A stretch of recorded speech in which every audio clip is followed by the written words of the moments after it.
Assalamualaikum warahmatullahi wabarakatuh. Perkenalkan, nama saya Lukman Amadi dengan NIM 1205011404 dari kelas 3 TIP B. Baiklah, di sini saya akan mengerjakan tugas saya, yaitu dari matkul basis data yang diberikan oleh dosen saya, yaitu Bapak Yasril, yaitu tentang tata cara normalisasi basis data pada sebuah KRS, yaitu KRS-nya seperti yang ada di sini. Dan di sini kita akan melakukan langkah-langkah. Langkah-langkahnya yaitu membuat normalisasi 1, normalisasi 2, normalisasi 3, serta pembuatan entitas menggunakan SQL data modeler. Baik, mari kita mulai.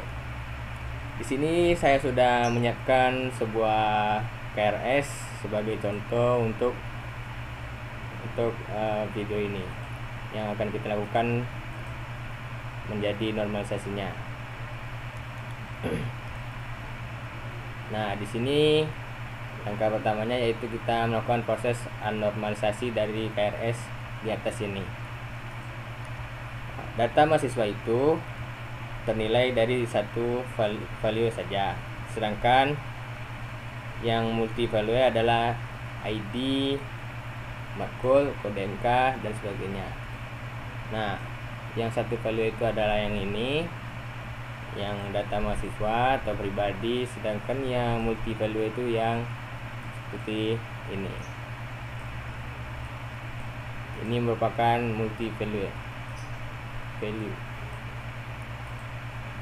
Baik, kita masuk ke normalisasi tahap pertama, yaitu dengan membuat tabel yang berisi satu value dan multi value dibuatkan dalam satu entitas yang baru.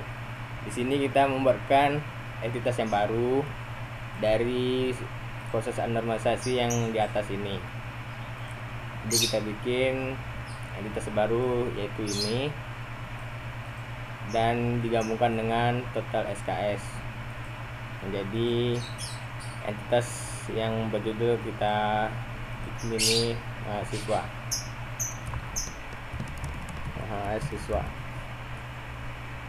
Lalu yang entitas keduanya yaitu mata kuliah.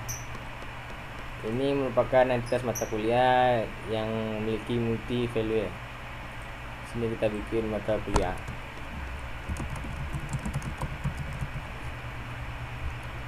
Baik, ini merupakan langkah dari normalisasi tahap pertama.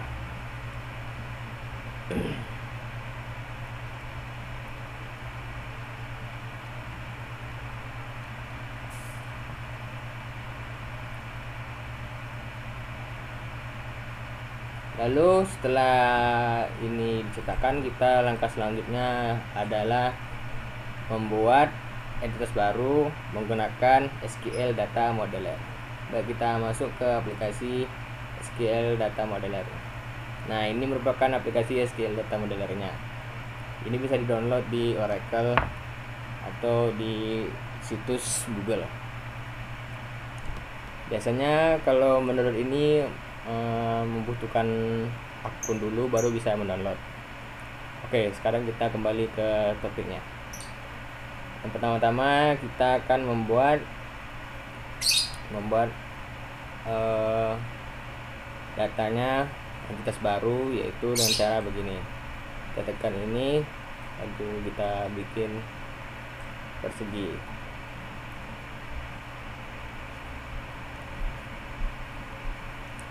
Lalu pada gendernya kita bikin mahasiswa. Oke, lalu di atributnya yang kita tambahkan dulu atributnya di sini. Kita masukkan di sini NIM. NIM ini kita setting menjadi primary UID. Setelah itu udah tambah lagi.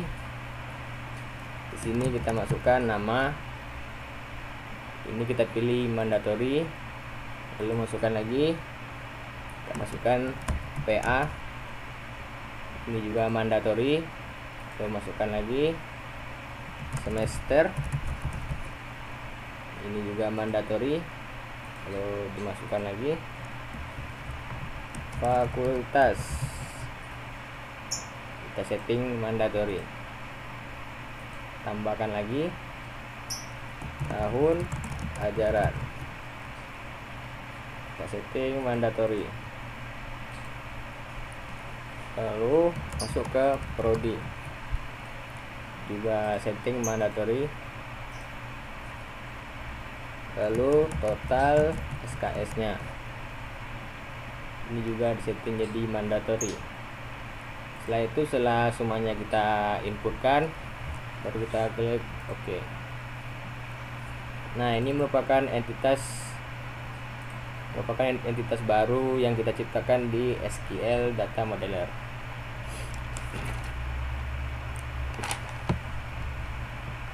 Lalu yang untuk entitas keduanya kita ciptakan kembali dengan cara memblok kembali menggunakan ini.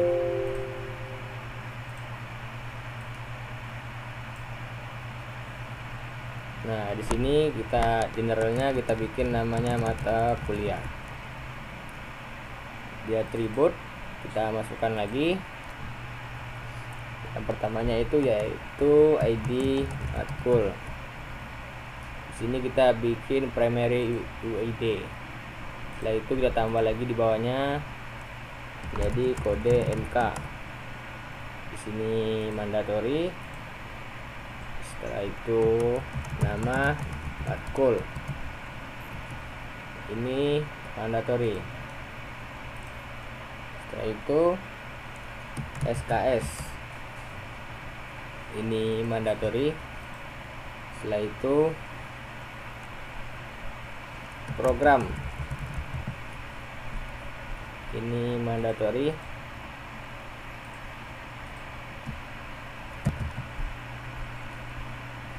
Setelah yang program kita masukkan lagi yang baru itu nama, kita masukkan namanya itu nama dosennya. Ini juga mandatory. Setelah itu kita masukkan lagi. Sini kita bikin nama kelas. Ini juga mandatory. Kita tambahkan lagi. Kita tambahkan jadi kurikulum. Ini juga mandatory. Nah, selesai. Ini sudah diciptakan dua entitas yang baru yang kita buat di SQL Data Modeler, yang merupakan dari entitas yang di Microsoft Excel ini. Jadi ini dia. Selanjutnya mari kita relasikan entitas ini.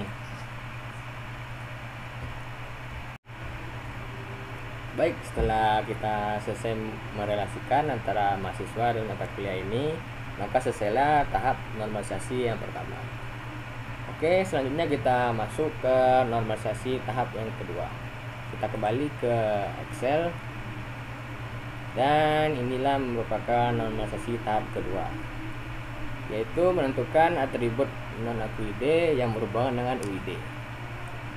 Dan disinilah nih ada mahasiswa, semester, dosen, fakultas, mata kuliah, dan juga kelas. Nah, di ID ini yaitu ID mata kuliah berhubungan dengan nama dosen.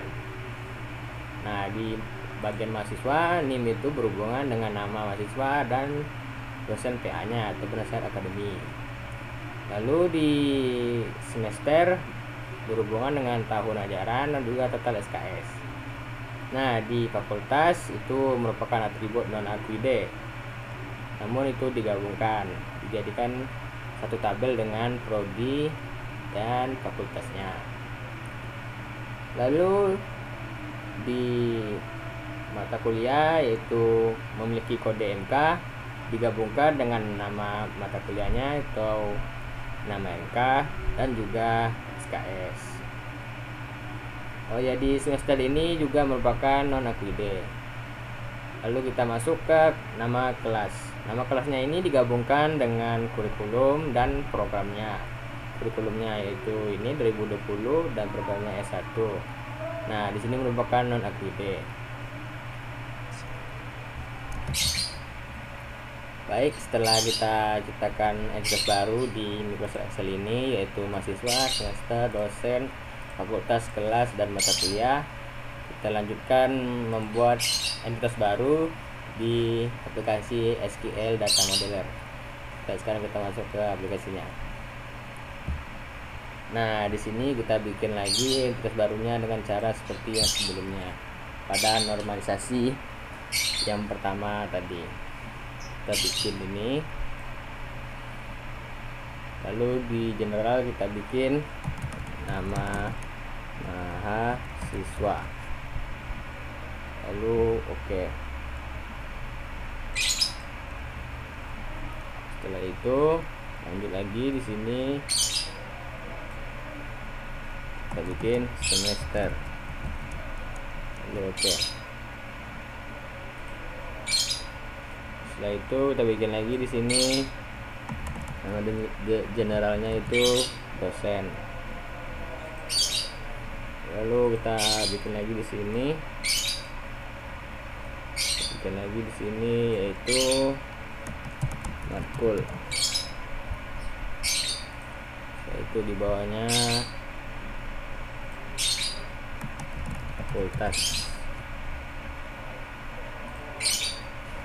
Lalu di sini yaitu kelas. Oke, jadi seperti ini. Kita rapikan dulu sedikit. Kita rapikan.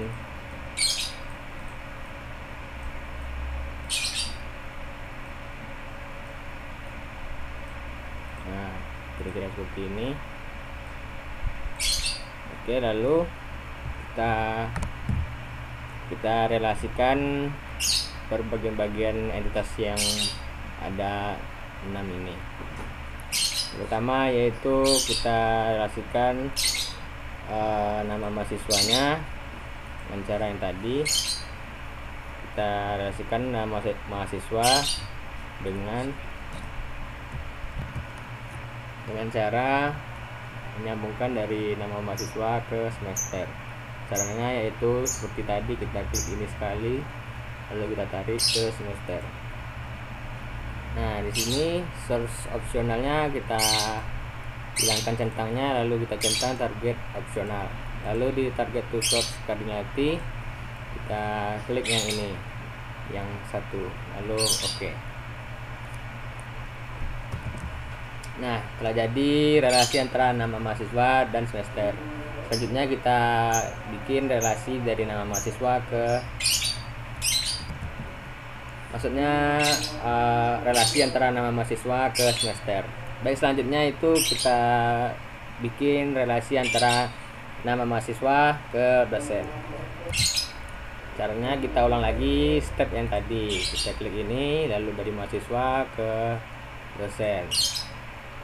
Nah, di sini kita hilangkan source optional dan target optionalnya juga nggak usah dicentang. Lalu target to source cardinality-nya itu pin 1. Nah, ini juga disebut rear one to main. Lalu oke. Nah, jadi seperti ini. Kita rapikan sedikit.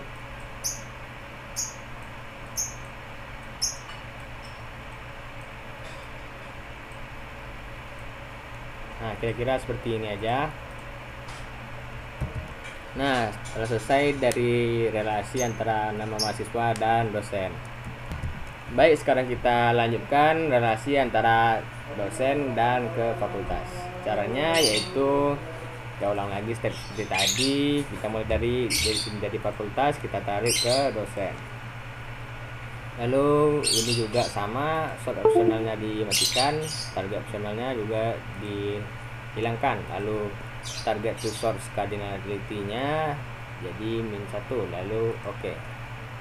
Nah, selesai antara relasi dengan dosen dan fakultas. Baik, sekarang kita lanjutkan relasi antara fakultas dan kelas.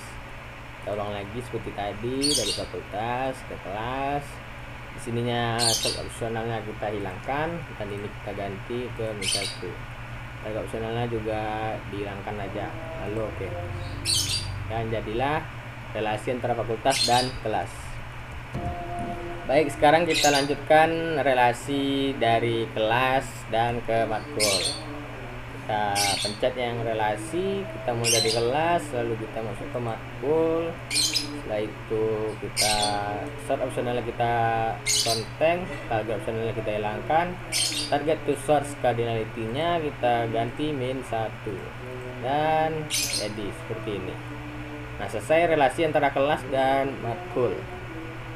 Baik, sekarang kita lanjutkan relasi antara dosen dan matkul. Kita mulai lagi seperti tadi, dari ini kita klik relasi, lalu dari dosen kita klik, lalu ke matkul. Setelah itu source opsionalnya kita matikan, target opsionalnya kita hidupkan, dan target to source cardinality-nya itu tetap seperti ini yang bintang ya. Lalu oke. Nah, jadi seperti ini selesailah relasi antara dosen dan matkul. Baik, sekarang kita lanjutkan relasi antara matkul dan semester, yaitu dari sini, dari matkul ke semester. Di sini bagian yang ini kita hilangkan, ini jadi min 1, dan ini target opsional, dan oke. Nah, jadilah seperti ini. Oke, seperti ini jadinya. Maka telah selesailah semua relasi dari proses normalisasi tahap kedua. Nah, telah selesai proses normalisasi tahap kedua. Oke, mari sekarang kita lanjutkan ke proses tahap normalisasi yang ketiga, yaitu caranya hanya dengan memasukkan atau menginputkan tiap-tiap entitas yang telah kita buat tadi. Nah, mari kita lakukan. Kita mulai dari yang entitas nama mahasiswa. Kita klik 2 kali, lalu kita pergi ke atributnya. Setelah itu kita tambahkan seperti yang cara normalisasi yang pertama tadi. Nah, di sini kita masukkan name, kita pilih yang ini primary UID, lalu kita tambah lagi di sini nama mahasiswa, di sini mandatory, lalu selanjutnya yaitu PA. Di sini juga kita bikin mandatory. Lalu oke. Nah, ini sudah jadi. Kita lanjutkan ke dosen. Kita klik 2 kali. Kita masuk ke atribut. Sebentar. Kita klik 2 kali. Kita masukkan ke atributnya. Kita klik tambah. Lalu kita klik. Lalu kita isi ini ID matkul. Di sini kita pilih primary UID. Lalu kita tambahkan lagi, kita bikin nama dosen. Di sini kita pilih mandatory. Oke, sudah selesai di normalisasi yang bagian dosen. Nah, setelah selesai kita normalisasi tahap ketiga yang bagian dosen, kita lanjutkan ke bagian fakultas. Kita klik 2 kali. Lalu ke atributnya kita klik tambah, lalu kita bikin lagi fakultas. Di sini kita klik saja ini mandatory, lalu kita tambah lagi. Di sini kita bikin prodi, lalu mandatory, yaitu oke. Nah, ini selesai normalisasi di fakultas. Lalu kita lanjutkan di semester ya. Kita lanjutkan ke semester. Di atributnya ini kita tambahkan. Kita bikin di sini semester. Sini mandatory, lalu tambah. Kita bikin di sini tahun ajaran. Di sini juga mandatory ya. Lalu kita tambah lagi. Kita bikin ini total SKS. Lalu ini mandatory. Oke. Nah, selesai di bagian entitas semester, kita lanjutkan di matkul. Di bagian atribut kita tambah, lalu kita bikin ini kode MK. Lalu di sini kita pilih primary UID, kita klik lagi yang tambah, kita bikin di sini nama mata kuliah. Lalu di sini kita klik mandatory. Setelah itu kita tambah lagi di sini SKS dan juga ini mandatory. Lalu kita klik OK. Selesai normalisasi yang bagian entitas matkul, kita lanjutkan lagi ke kelas. Di sini di bagian atribut kita klik tambah. Kita bikin di sini nama kelas. Kita pilih bagian mandatory, klik tambah lagi. Sini kita bikin program. Lalu mandatory, kita klik tambah lagi. Kita bikin ini kurikulum. Kita klik mandatory. Nah, selesai. Inilah proses normalisasi tahap ketiga. Baik, cukup sekian materi yang bisa saya sampaikan, yaitu tentang tata cara normalisasi basis data pada sebuah KRS dengan cara metode Microsoft Excel dan juga metode SQL data modeler yang kita gunakan di sini. Baik, cukup sekian dari saya. Jika ada salah saya mohon maaf. Assalamualaikum warahmatullahi wabarakatuh. Terima kasih. Allahumma salli wa sallim ala